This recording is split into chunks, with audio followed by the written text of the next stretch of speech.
Nah, Pak Pendeta Jimmy, eh, akhir-akhir ini banyak peristiwa yang kemudian dengan segera mendapat respon yang beragam dari warga gereja, warga masyarakat khususnya warga gereja. Pertama soal peristiwa di Mamasa ketika ada sebuah gereja yang terbakar dan langsung direspon bahwa ada yang membakar gereja. Padahal setelah diteliti lebih lanjut itu ada yang sedang emosi, gangguan jiwa lalu membakar gereja. Atau juga yang terjadi di Sumatera Utara baru-baru ini ketika ada para pemuda yang sedang, ya biasa, anak muda yang sedang tawuran, main api lalu membakar gereja, tetapi seolah disebut sebagai gereja dibakar. Sepertinya gampang sekali warga masyarakat dan juga termasuk warga gereja yang terusik dengan soal-soal ini dan emosi lalu menyebarkan berita-berita yang belum tentu benar melalui salah satunya melalui media sosial. Bagaimana tanggapan Pak Pendeta Jimmy? Ya, ini merupakan gejala yang sudah umum ya sejak berapa tahun terakhir sebagai bagian dari warga masyarakat di Indonesia ini. Memang kalau kita ambil dari satu sisi terkait gereja, selama ini dalam sejarah kita gereja atau warga Kristen memang telah banyak mengalami diskriminasi ataupun berbagai bentuk pelarangan terhadap peribadahan, baik itu yang berlaku secara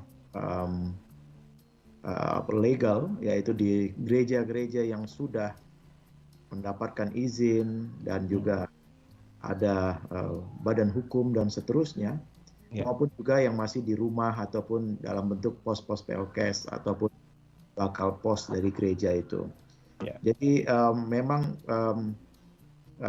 umat Kristen atau gereja sudah cukup lama mendapatkan dampak dari diskriminasi dari kelompok-kelompok yang intoleran. Kita tidak bisa melihat itu sebagai generalisasi bahwa ini adalah kelompok dari mayoritas agama tertentu, namun adalah kelompok dari mayoritas agama tertentu yang memang ada kepentingannya yang terganggu atau mempunyai kepentingan tertentu dan atau mereka memang dalam memiliki perspektif tentang yang lain itu masih sempit atau melihat mereka sebagai sesuatu yang perlu atau bahkan diizinkan untuk didiskriminasi seperti itu. Nah, hal-hal seperti itu pula yang kemudian membekas di dalam diri warga gereja ya, dengan aksi-aksi banyak, ada pembakaran gereja di masa lalu, penutupan gereja, pelarangan gereja, lalu berbagai bentuk aksi diskriminatif lainnya, bahkan sampai dengan kekerasan, sehingga narasi itu yang terbawa di dalam memori hingga saat ini. Nah, sayangnya banyak pihak pula yang memanfaatkan situasi tersebut untuk memanas-manasi atau ada kepentingan lain dalam rangka untuk menggalang sesuatu begitu ya, sehingga untuk terciptanya kisruh, ada protes, komplain dan seterusnya itu dengan menggunakan narasi-narasi kebohongan atau hoax terkait peristiwa-peristiwa pembakaran gereja yang padahal tidak dilakukan dalam lingkup diskriminasi, tetapi memang seperti dikatakan oleh Pak Agung tadi, ada yang karena memang ada gangguan jiwa dari warga jemaat sendiri, ada yang memang karena dampak secara tidak langsung dan ada juga langsung dari konflik sosial atau gesekan sosial yang tidak dengan latar belakang intoleransi itu, tapi karena memang adanya konflik di situ dan kemudian berimbas pada gereja. Namun tidak hanya gereja saja, tapi juga ada aset-aset yang lain, baik itu pribadi maupun publik, gitu ya, dari negara maksudnya, yang juga terimbas dari akibat kekisruhan atau konflik itu, tawuran atau apa ya Ya. sejenisnya. Nah, jadi memang ini karena memori di masa lalu kemudian digoreng tanda petik oleh kelompok tertentu, dan sayangnya juga banyak warga gereja yang kurang kritis gitu ya. Padahal menggunakan ponsel cerdas misalnya, perlu juga cerdas dalam mencari berita. Saya ketika ada pembakaran gereja misalnya di Mamasa itu, bagi saya tidak langsung berpikir ini apa gitu ya, praduga salah harus ada ya. Tapi kita tinggal klik saja sebenarnya di Google yang kita miliki di ponsel cerdas kita, klik apa penyebab dari gereja kebakaran, langsung ada beritanya rupanya ini, tanpa harus, biasanya kita juga harus mengecek lapangan dan seterusnya, tapi sudah ada berita di awal, itu bukan karena tindakan diskriminatif atau dari intoleran, tapi karena oknum tertentu, bahkan warga gereja.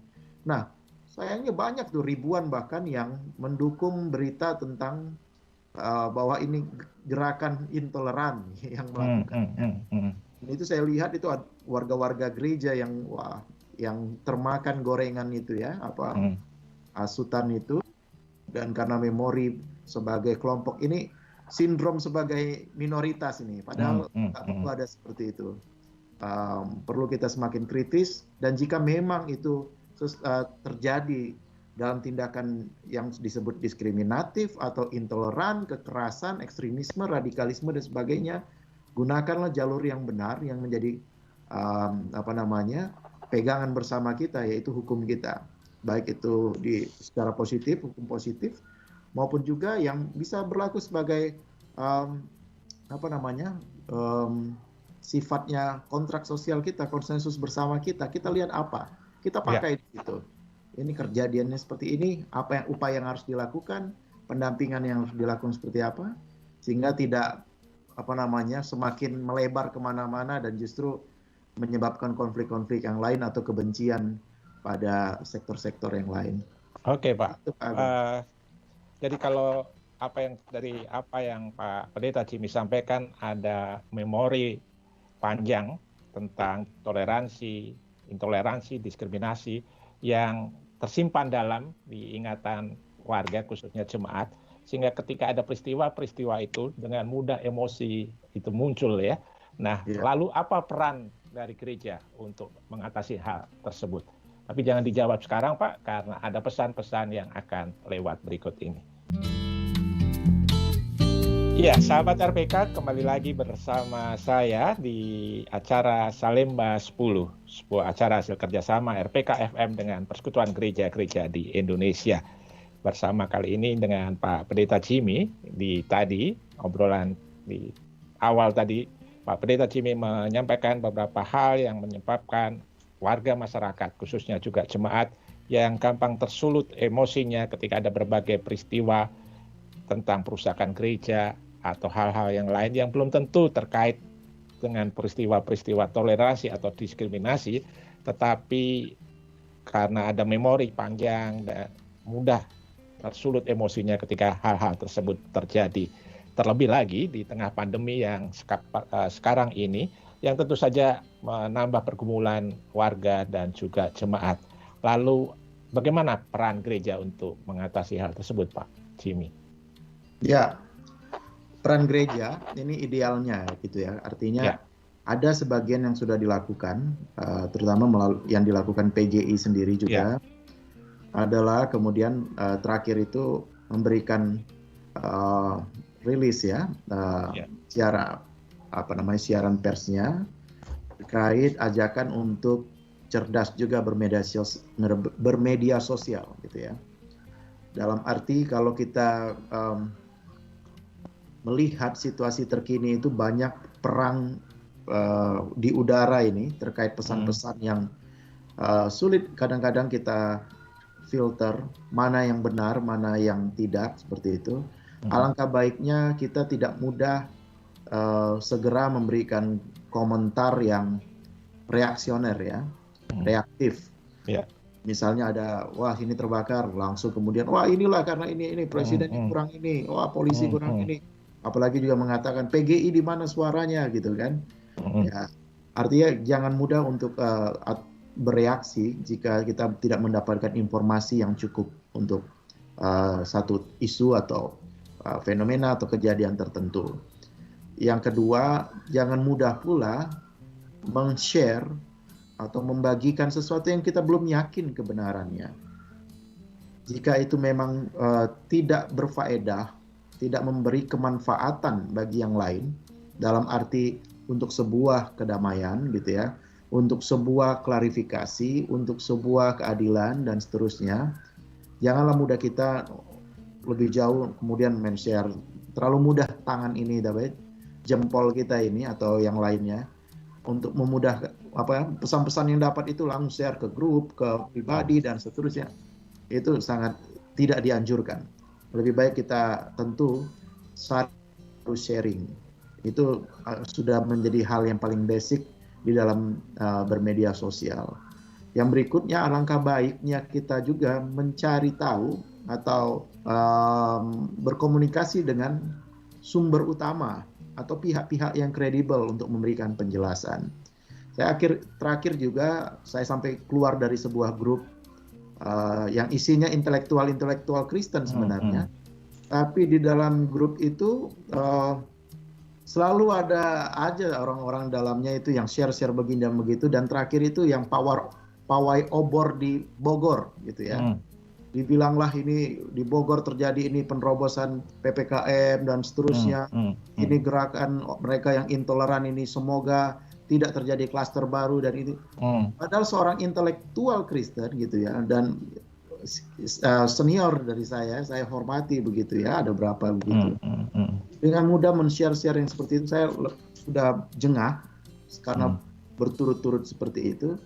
Itu kan membuat juga bagi orang yang mungkin tidak mudah sensitif dengan berita itu kemudian untuk mencari tahu, mungkin akan menelannya mentah-mentah dan kemudian men-sharingkan itu.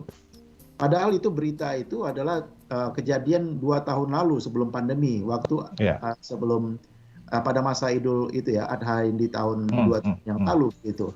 Dibuatlah begini, gambaran begini. Sangat mudah memberikan narasi itu, dan itu narasi diketik sendiri gitu ya, bukan forwardan gitu ya. Bukan forward itu, tapi ketik sendiri, dan narasinya begitu menyudutkan dan sangat, bagi saya kalau kita berpikir jangan mendiskriminasikan orang atau kami tidak ingin didiskriminasi, haruslah mulai dari cara berpikir kita. Kita harus mulai adil sejak dari pikiran kita. Kalau kita sudah bilang tidak adil berbuat ini berbuat itu, tapi di dalam pikiran kita sendiri sudah tidak adil, itu sudah akan memengaruhi perilaku kita, cara pandang kita, dan cara bersikap kita dengan orang lain. Dan ini bukan justru menyelesaikan atau menjadi solusi di tengah-tengah situasi bangsa yang dalam keadaan krisis kebangsaan, dan juga krisis pandemi saat ini, juga krisis kemiskinan atau ekonomi dan krisis-krisis yang lain. Itu bukan justru kita menjadi orang yang berkontribusi positif. Justru bisa jadi destruktif atau menyebabkan berbagai hal yang justru menghambat upaya-upaya kita bersama sebagai anak-anak bangsa untuk merawat keberagaman kita, merawat dan menyulam kembali nilai-nilai atau modal sosial yang ada, yang membuat kita selama ini bisa berjalan secara kohesif ya, bergotong royong, saling menghargai dan seterusnya itu. Jadi peran gereja harusnya mulai dari itu dulu, itu paling basic tuh Pak. Yang berikutnya, gereja juga perlu melakukan juga pembinaan-pembinaan terkait cara pandang terhadap sesama yang lain gitu ya, identitas berbeda itu, tentang keberagaman dan seterusnya. Dan yang ketiga, gereja juga sudah harus juga dalam berteologinya, dalam juga memiliki programnya, juga menjangkau identitas-identitas yang lain gitu ya. Dalam aktivitas-aktivitasnya berkolaborasi, jangan menjadi menara gading atau sesuatu yang seperti terlepas dari dunia ini. Kita harus ingat kita adalah kudus dan am. Kita memang berbeda, tapi kita dikhususkan, tapi kita juga menjadi satu persekutuan yang terbuka bagi yang lain. agar semua melihat citra Kristus di dalam diri kita. Tapi kalau sudah jaga diri, menjauhi diri, nggak mau membantu yang isoman gitu ya, nggak mau peduli dengan tetangga yang isoman atau yang kemudian kedukaan dan seterusnya, ataupun tidak peduli dengan prokes dan lain sebagainya, artinya kita tidak menjadi garam dan terang di tengah-tengah bangsa kita. Oke, Pak Jimmy. Jadi berkat. Ya, tadi ya kita harus hati-hati menggunakan jempol untuk menyentuh papan keyboard di HP. Mungkin jempol kita juga perlu sedikit olahraga, Pak, dengan mendengarkan lagu-lagu dangdut, jadi goyang-goyang begitu ya.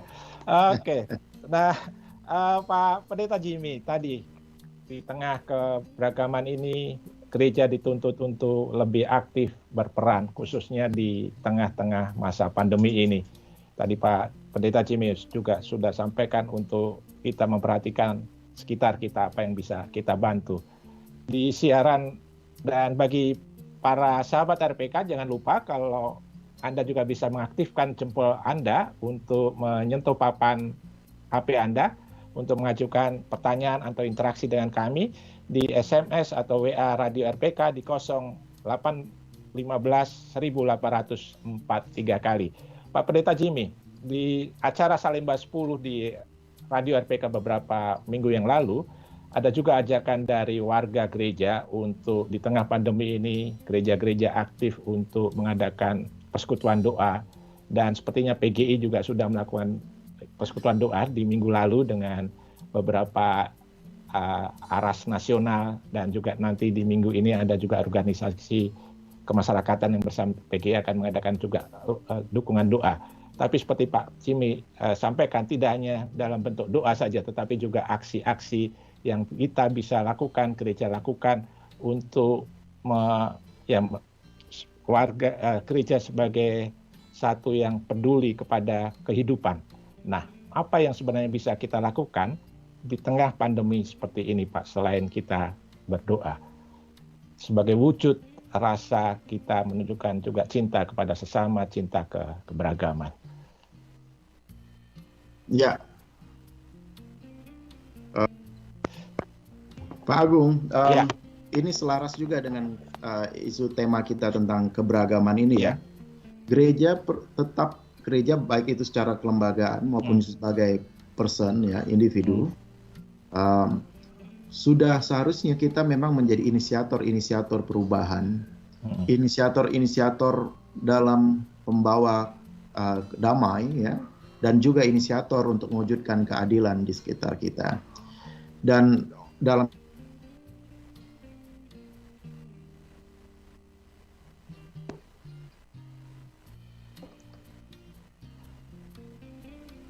ya, sahabat RPK, sepertinya ada gangguan dari Pendeta Jimmy, karena di tengah PPKM ini, siaran kita diselenggarakan masing-masing dari rumah masing-masing, dari Pak Pendeta Jimmy di sekitar Jakarta Utara, saya di Jakarta Timur, dan Pak Deden di operator Radio RPK FM di Cawang. Sahabat RPK, gabung kembali di acara Salemba 10. Ya, tadi sempat terputus karena memang selama PPKM ini kami bersiaran menggunakan Skype dan mengudara dari tempat atau rumah masing-masing. Pak Pendeta Jimmy dari sekitaran Jakarta Utara, sementara saya dari Jakarta Timur, dan Pak Deden operator Radio RPK di Cawang, Jakarta Timur. Iya, Pak Pendeta Jimmy, kita lanjutkan obrolan yang terputus tadi. Nah, di tengah pandemi ini, peran gereja juga cukup ditunggu dan diharapkan juga berperan untuk membantu mengatasi pandemi COVID-19 yang mengenai siapa saja, tidak memandang bulu, suku, agama, ras, dan segala macam. Semua lapisan masyarakat terkena pandemi ini. Nah, apa yang bisa gereja lakukan sebagai wujud dari tanggung jawab gereja yang sangat peduli terhadap kehidupan? Ya, terima kasih Pak Agung. Sekali lagi mohon maaf atas keterputusan tadi jaringan. Sebagaimana juga dalam situasi tidak hanya pandemi ya, tapi dalam berbagai krisis yang ada di tengah bangsa, gereja sudah seyogyanya bisa menjadi inisiator, menjadi kepala ya, bukan ekor, di dalam melakukan respons-respons yang konstruktif, respons-respons yang memiliki dampak perubahan yang signifikan untuk keadilan, kedamaian, dan juga pemenuhan hak-hak seterusnya gitu.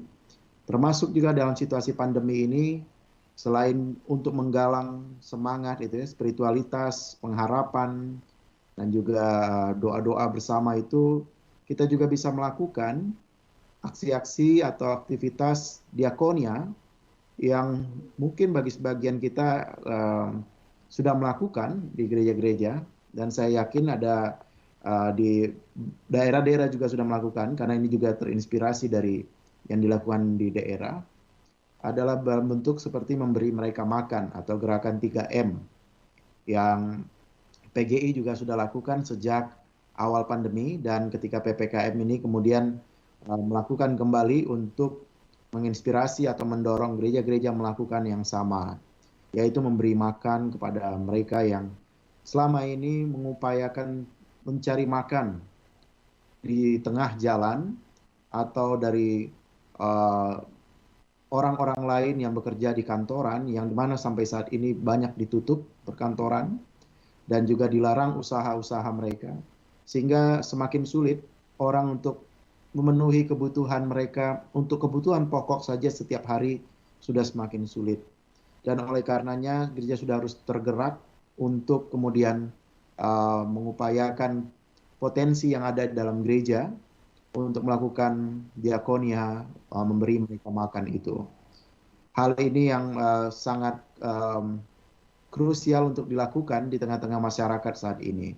Selain itu juga kita harus memberikan juga informasi-informasi yang tepat kepada jaringan kita ataupun masyarakat di sekitar tentang taat protokol kesehatan, tentang juga bagaimana bisa melakukan isolasi mandiri yang tepat, bagaimana mengakses bantuan, informasi-informasi terkait fasilitas kesehatan, atau bagaimana bisa mengakses juga obat-obatan, oksigen, dan seterusnya. Itu kita juga perlu tidak hanya sifatnya menjadi orang yang parno ya, atau takut berlebihan terhadap situasi ini, tapi justru kita harus bisa pada level aku bisa berbuat apa di tengah-tengah keadaan yang buruk atau badai yang besar seperti COVID-19 ini. Dan itu kita bisa lakukan dalam lingkup kecil saja dengan tetangga-tetangga kita. Dan kalau kita bisa bergerak sebagai satu lembaga, yaitu gereja, dengan sumber daya yang ada, dan juga kita bisa mengajak warga-warga gereja yang mungkin dianggap selama ini bisa membantu, kita kumpulkan, kita gerakan, dan itu bisa sangat berdampak kepada banyak jiwa yang saat ini sedang membutuhkan bantuan, baik secara bantuan pangan ya, pokok, makanan pokok, maupun juga fasilitas kesehatan, fasilitas untuk isolasi mandiri, dan seterusnya.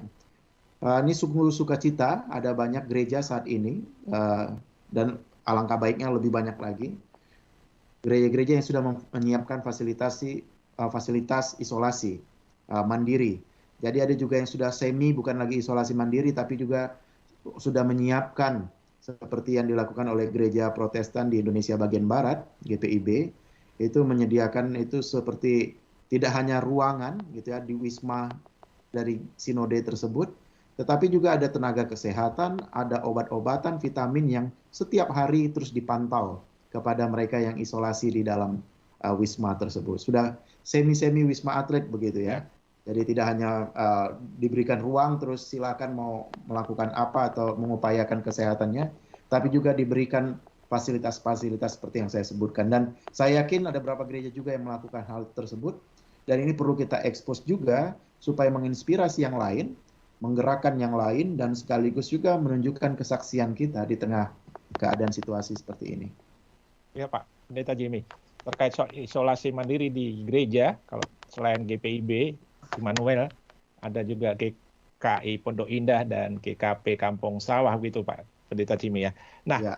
ngobrol-ngobrol soal peran gereja. Ini ada pertanyaan dari sahabat RPK, dari Bapak atau Ibu Sandra di Cipayung, di 0812 823 6 sekian.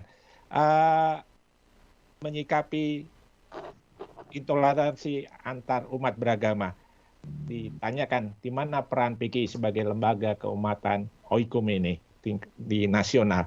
Lalu bagaimana sikap PGI terhadap pemerintah ketika menanggapi hal tersebut terkait dengan intoleransi. Silakan Pak Pendeta. Sorry Pak, agak ini tadi agak nge-lag sedikit. Boleh berikan sedikit lagi? Pertanyaannya dari Ibu atau Bapak Sandra, yang pertama adalah tentang bagaimana PGI menyikapi hal terkait intoleransi. Itu yang pertama. Kemudian yang kedua, bagaimana sikap PGI terhadap peran pemerintah terkait dengan juga intoleransi ini. Ya, itu bisa. Jangan dijawab sekarang Pak, karena ada pesan-pesan berikut ini. Baik, makasih.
Ya, sahabat RPK, kembali dalam acara Salemba 10 masih bersama saya Agung dan juga Pendeta Jimmy Sormin. Ya, Pak Pendeta, sebelum break tadi ada pertanyaan dari sahabat RPK terkait peran PGI dalam masalah intoleransi ini, apa yang bisa dilakukan PGI, dan juga peran PGI untuk mendorong pemerintah lebih cepat, lebih tanggap dalam menanggapi aksi-aksi intoleransi. Ya, terima kasih Pak Agung. Ya. PGI sudah cukup lama ya, bahkan bisa dikatakan sudah sangat lama bergulat dengan isu krisis kebangsaan ini, di mana salah satu bentuk dari krisis ini adalah bertumbuhnya gerakan intoleran ya di tengah-tengah warga bangsa kita.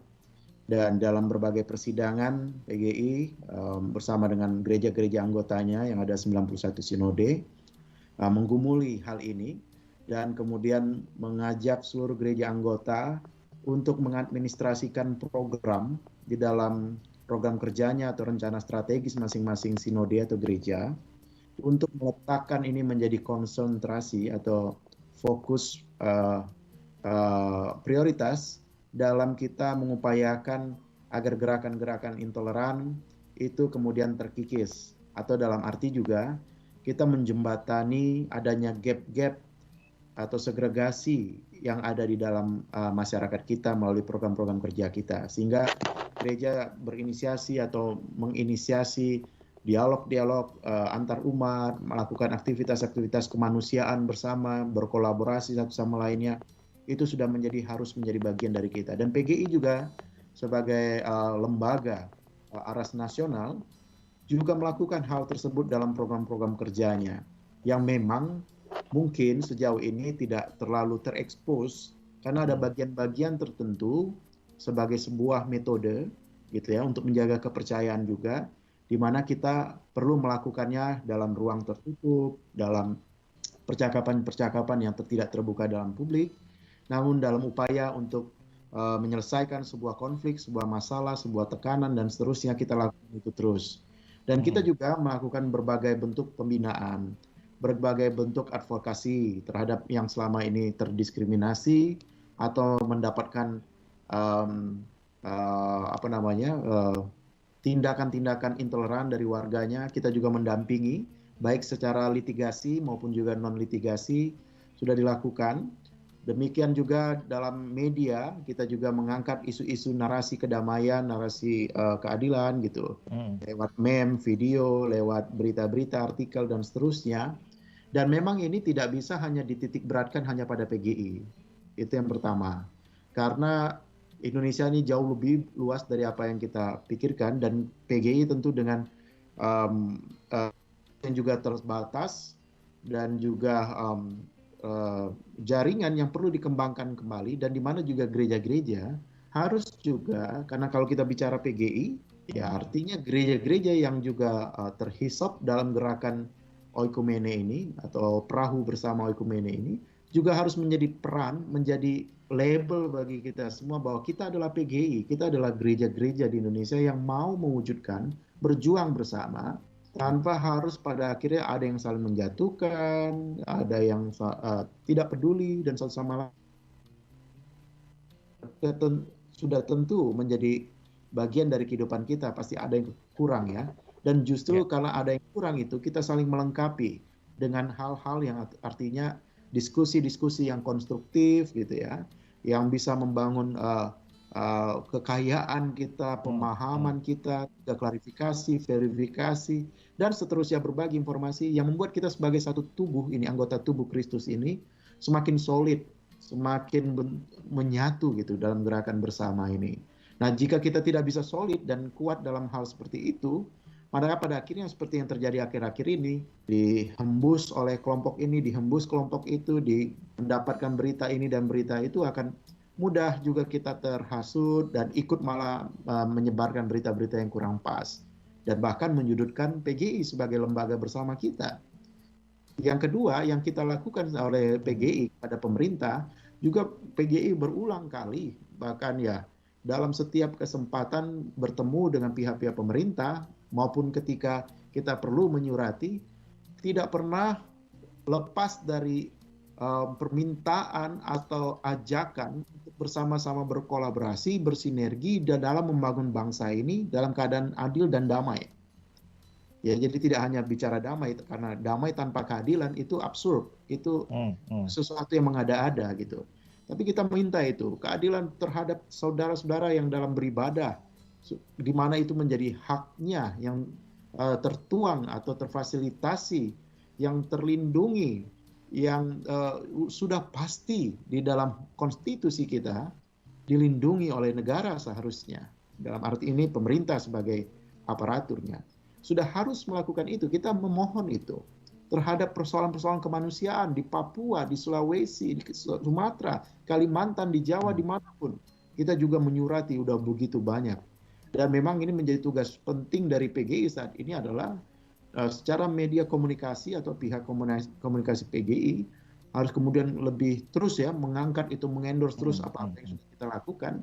Tetapi juga warga gereja juga tidak enggan atau tidak bosan-bosannya untuk mencari tahu dari misalnya PGI sudah apa yang sudah dilakukan. Di website PGI ada begitu banyak kaya informasi yang sudah dilakukan. Tapi memang kadang-kadang kan sudah banyak menilai tidak buat apa-apa, melempam, tidak melakukan ini dan itu. Tapi pada akhirnya tidak mencari sumber informasi itu apa yang sudah dilakukan PGI ini dan itu kan. Carinya hanya dari sampingan media-media sekuler yang merasa itu yang lebih utama dan sebagainya. Sayang kita tidak mempunyai semangat untuk melihat bahwa ini rumah kita, kalau ada yang kotor kita bersihkan bersama, bukan ini rumah kita terus kita tinggalkan jika ada yang kotor atau yang kurang pas tugas kita untuk saling melengkapi jika ada kekurangan-kekurangan, dan ini sudah seharusnya sudah menjadi karakter kita sebagai warga gereja gitu Kak. Kritis ya, prinsipil, realistis, positif harus menjadi karakter kita. Nah, ini saya salah satu juga dalam satu grup juga ya, intelektual Kristen juga di dalamnya. Yang saya juga kemudian ada yang mengatakan melempam, tidak melakukan ini. Saya katakan sebutkan satu contoh saja atau satu kasus saja persoalan gereja yang tidak PGI respon dalam arti penutupan, pelarangan, pembakaran. Sebutkan saja, gitu ya. Tapi nggak ada yang menyebutkan, tapi tetap dengan konklusi PGI tidak buat apa-apa. Jadi kalau memang ada kasus, sebutkan itu, dan ternyata memang PGI tidak melakukan itu, barulah kita bilang PGI tidak melakukan apa-apa. Tapi sejauh ini tidak ada satu kasus gereja di Indonesia ini yang mengalami persekusi atau diskriminasi, pembakaran, kekerasan dan sebagainya yang tidak PGI respons. Baik itu secara nasional maupun wilayah, karena kita juga ada PGIW kan, itu juga representasi PGIW. Ataupun secara sinodal, karena gereja-gereja anggota PGI juga menjadi representasi PGI ketika melakukan advokasi di lapangan, di lokus-lokus tertentu yang mengalami persoalan tersebut. Ya. Jadi seperti itu Pak. Ya Pak Pendeta Jimmy. Memang pentingnya dialog dari hati ke hati dengan warga, dengan pimpinan gereja, lembaga, lintas umat, lintas agama begitu, untuk merawat kebinekaan, merawat keberagaman, menumbuhkan toleransi begitu. Tapi di tengah pandemi ini kadang aspek hal itu diterabaikan atau terhalang karena komunikasi dari tatap muka tidak bisa, harus melalui media, alat bantu kita, media teknologi, seperti kita lakukan sekarang ini, yang kadangkala tidak pas begitu ya. Yang diperlukan adalah kehadiran tatap muka bersama, berdialog dari hati ke hati. Menurut Pak Pendeta Jimmy, apakah itu merupakan kendala atau sehingga isu-isu keberagaman ini sedikit terabaikan di tengah situasi menghadapi pandemi ini? Ya, memang secara umum kita memang konsentrasi ya dengan situasi yang lebih urgent, yang lebih kritikal, yaitu keselamatan warga bangsa oleh karena masalah pandemi ini. Sehingga kita memang ya terus terang banyak energi kita, banyak pikiran kita yang kita arahkan kepada persoalan kemanusiaan ini ataupun juga masalah keselamatan warga bangsa ini. Dan memang di tengah-tengah situasi ini kita justru harus bersama-sama mengurangi tensi untuk seperti sebelum pandemi ya, berpikir terkait tentang masalah diskriminasi dan seterusnya itu. Kita justru harus mendukung apa yang dilakukan pemerintah bersama-sama dalam memutus mata rantai ini atau mengakhiri persoalan penularan virus COVID-19 ini. Dan masalahnya juga Pak Agung, kita juga tidak bisa dengan mengatakan sudah pasti kalau kita bersama-sama mengerahkan pikiran kita ke sana, masalah intoleransi akan hilang begitu saja, tetap ada gitu ya. Ini sudah terbukti dari beberapa riset yang dilakukan teman-teman seperti yang dilakukan Setara misalnya. Ternyata pandemi juga tidak mengurangi dalam arti persoalan-persoalan intoleransi. Malah di tengah pandemi ini ada ketika orang beribadah di rumah gitu kan, karena tidak boleh beribadah di gereja atau beribadah di tempat ibadahnya, komunitas sekitarnya yang merasa mayoritas merasa ini nggak benar ini beribadah di sini. Pernah terjadi berapa kali cekcok itu. Dan juga persoalan-persoalan yang lain gitu ya, yang kemudian pelarangan beribadah seperti berapa kali terjadi di daerah Indonesia Tengah gitu ya, juga di pelarangan ibadah di Indonesia Barat begitu ya, regional seperti ini dalam arti itu juga terjadi juga gitu ya. Jadi tidak menjamin bahwa ketika pandemi ini persoalan intoleransi akan hilang dengan sendirinya. Dan justru ini akan menyulut bisa-bisa menjadi bom waktu ketika persoalan pandemi ini tidak bisa terkontrol misalnya, tidak bisa tertangani dengan baik, masalah kemiskinan semakin memburuk, semakin banyak orang-orang yang menderita, dan akhirnya penderitaan itu menjadi jalan atau pintu bagi sekelompok orang yang berniatan negatif untuk memengaruhi persoalan-persoalan identitas misalnya, keberagaman, persoalan-persoalan terkait antara masyarakat atau sipil dengan pemerintah seperti itu. Baik itu konflik vertikal maupun konflik horizontal bisa jadi menjadi laten ya, potensi terjadi gitu. Dan ini sebenarnya yang harus kita upayakan bersama.